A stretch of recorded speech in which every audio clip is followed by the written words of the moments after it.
को जलाया है, जिन्होंने इस पर्वत के वन को भी जलाकर भस्म कर दिया है, उन भगवान शंकर को केवल मैं तपस्या से यही बुलाऊंगी।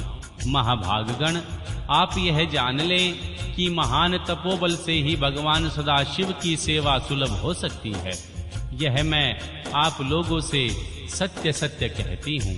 सुरमधुर भाषण करने वाले पर्वतराज कुमारी शिवा, माता मेनका और भाई मैनाक, पिता और हिमालय, मंदराचल आदि से उपयुक्त बात कहकर शीघ्र ही चुप हो गए।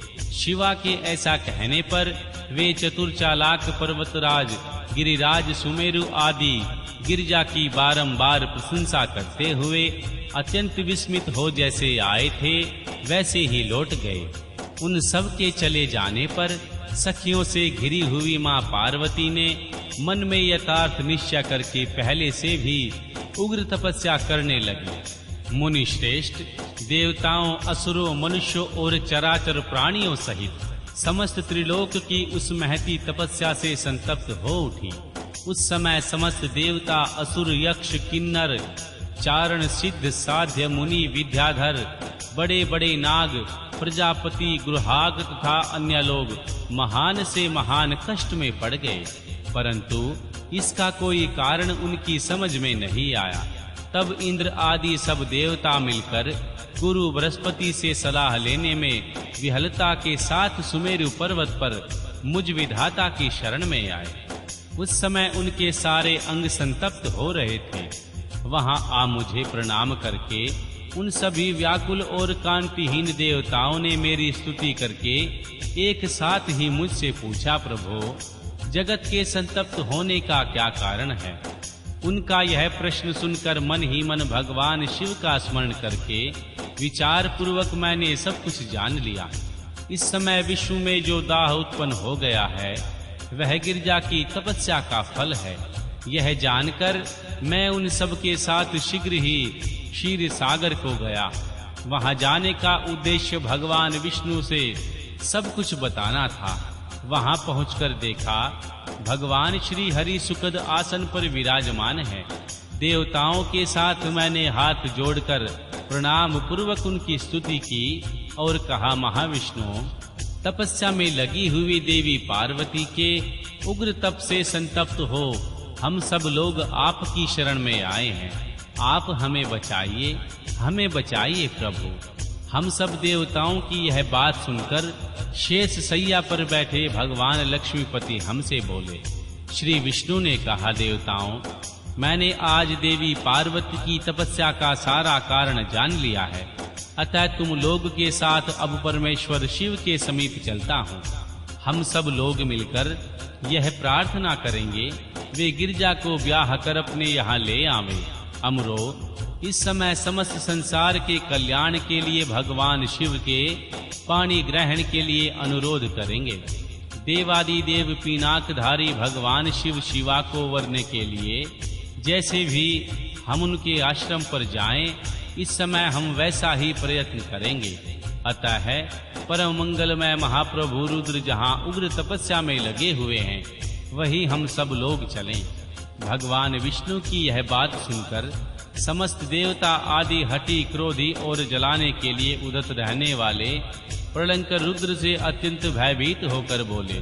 देवताओं ने कहा, भगवान, जो महाभयंकर काला अग्नि के समान दीप्तिमान और भयानक नेत्रों से युक्त है, उन रोष भरे महाप्रभु रुद्र के पास हम लोग नहीं जा सकेंगे, क्योंकि उन्होंने पहले कुपित हो दुर्जय काम को भी जला दिया है।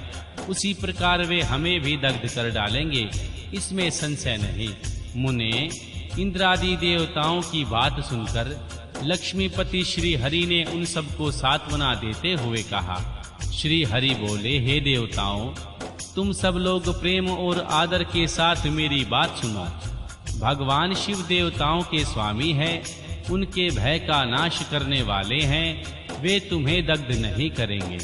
तुम सब लोग बड़े चतुर हो, अतः तुम्हें शंभु को कल्याणकारी मानकर हमारे साथ उत्तम प्रभु उन महादेव जी की शरण में चलना चाहिए। भगवान श्री शिव पुरुष सर्वेश्वर वर्णीय परा तत्पर तपस्वी और परमात्मा स्वरूप हैं। अतः हमें उनकी शरण में अवश्य चलना चाहिए। प्रभावशाली श्री विष्णु के ऐसा कहने पर सब देवता उनके साथ पिनाकमणि भगवान शिव का दर्शन के लिए चल पड़े। मार्ग में देवी पार्वती का आश्रम पहले पड़ता था, अतः उन गिरिजानंदिनी की तपस्या देखने के लिए विष्णु आदि सब देवता कौतूहल पूर्वक उनके आश्रम पर गए। देवी पार्वती के श्रेष्ठ तप को देखकर उन सब देवता उनके उत्तम तेज से व्याप्त हो गए। उन्होंने तपस्या में लगी हुई उन तेजोमयी मां जगदम्बा को नमस्कार किया और साक्षात सिद्ध स्वरूपा शिवा देवी के तप की भूरी भूरी प्रशंसा करते हुए वे सब देवता उस स्थान पर गए जहां भगवान वृषभध्वज विराजमान थे। मुने, वहां पहुंचकर सब देवताओं ने पहले तुम्हें उनके पास भेजा और स्वयं वे मदन दहनकारी भगवान हर से दूर ही खड़े रहे। वे वहीं से यह देखते रहे कि भगवान शिव कुपित हैं या प्रसन्न। हे नारद, तुम तो सदा निर्भय रहने वाले और विशेषतः शिव के भक्त हो, अतः तुमने भगवान शिव के स्थान पर जाकर उन्हें सर्वथा प्रसन्न देखा। फिर वहां से लौटकर तुम श्री विष्णु आदि सब देवताओं को भगवान शिव के स्थान पर ले गए और वहां पहुंचकर श्री विष्णु आदि सब देवताओं ने भक्त वत्सल भगवान शिव सुखपूर्वक प्रसन्न मुद्रा में बैठे हैं, अपने गणों से घिरे हुए हैं। शंभु तपस्वी का रूप धारण किए योग पट पर आसीन थे।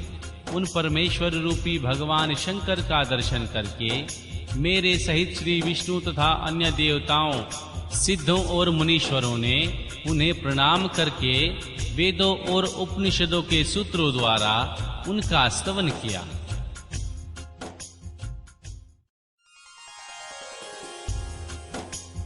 अध्याय 23। देवताओं का भगवान शिव से मां पार्वती के साथ विवाह करने का अनुरोध।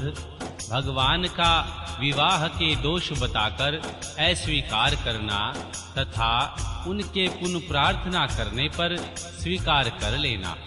श्री ब्रह्मा जी कहते हैं, हे नारद, देवताओं ने वहां पहुंचकर भगवान रुद्र को प्रणाम करके उनकी स्तुति की।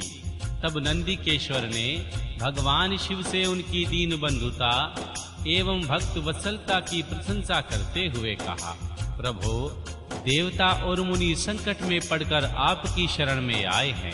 सर्वेश्वर, आप उनका उद्धार करें। दयालु नंदी के इस प्रकार सूचित करने पर भगवान शंभु धीरे धीरे आंखें खोलते हैं। समाधि से विरत हो परम ज्ञानी परमात्मा एवं ईश्वर शंभु ने समस्त देवताओं से इस प्रकार कहा। शंभु बोले, श्री विष्णु और श्री ब्रह्मा आदि सभी देवता और देवेश्वरों, तुम सब लोग मेरे समीप कैसे आए हो? तुमने अपने आने का जो भी कारण हो वह शीघ्र बताओ। भगवान शंकर का यह वचन सुनकर सब देवता प्रसन्न हो कारण बताने के लिए भगवान विष्णु के मुंह की ओर देखने लगे।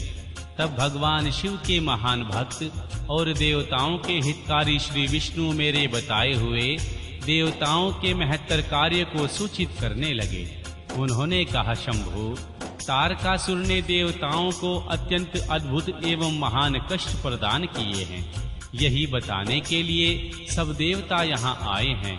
भगवान, आपके औरस पुत्र से ही तारक दैत्य मारा जा सकेगा और किसी प्रकार से नहीं। यह मेरा कथन सर्वथा सत्य है।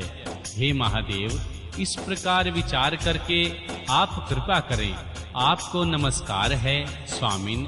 तारकासुर के द्वारा उपस्थित किए गए इस कष्ट से आप देवताओं का उद्धार कीजिए। देव शंभो, आप दाहिने हाथ से गिरजा का पानी ग्रहण करके गिरिराज हिमवान के द्वारा दी हुई महानुभावा देवी पार्वती को पानी ग्रहण के द्वारा ही अनुग्रहित कीजिए।